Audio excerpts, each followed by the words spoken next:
Today I want to talk to you about what tactics and examples you should follow for defending your retreat and homestead. We already talked about the subject of confidence, overconfidence, and arrogance, and the three deadly delusions. Once you understand these 6 things, you can evaluate the information you're getting.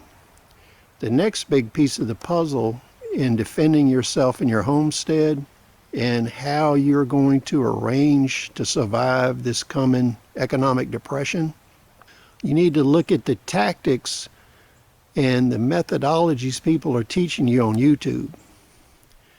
And don't take it all at face value.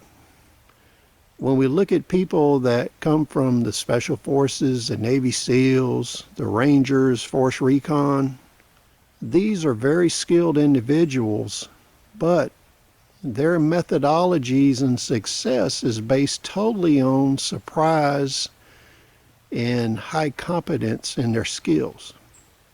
Mostly in the public, their successes are discussed, but their failures are never discussed in public, or very rarely. And these failures are where you can learn a lot of lessons in your survival efforts. So when you look at the failures in combat that Navy SEALs and Special Forces have had, LRP teams, Rangers, it was because they did not have the element of surprise, or the force ratios were off. And their successes are massive, but their failures sometimes are massive too.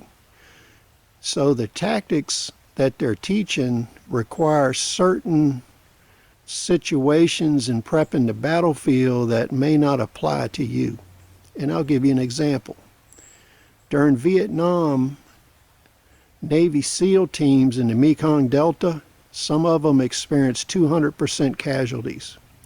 So what that means is they went through 2 teams in one niche worth of people through replacements in a year. Another example are LRP teams in Vietnam. On a LRP team's initial mission, during some years in Vietnam, only 25% of them returned from their first mission, so their casualty rates were very high. So when you're looking at different teachers, different methodology, and the way people do things, a lot of times they don't teach you the underlying philosophy, methodology, and what's necessary to survive using those methods. And if they don't do that, you cannot assess the situation to see if that tactic would be successful. So one thing that would apply well to you is the CIDG operations that were in Vietnam, where they did hamlet defense.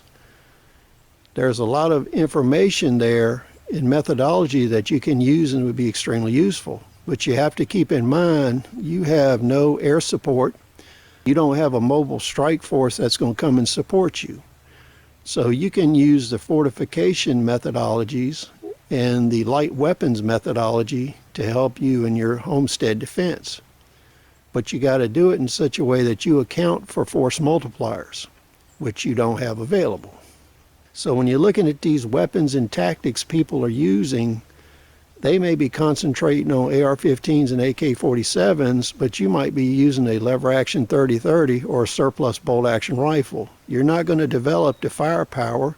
You're not going to be able to use the methods they employ the weapon in, and even the way that they hold their weapons may not be applicable to you.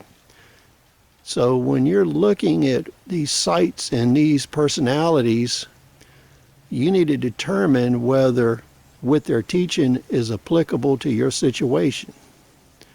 And I've always been a firm believer, over the last 7 years I've been making videos, you take what you can use from other people's methodology and instruction, and you discard the rest.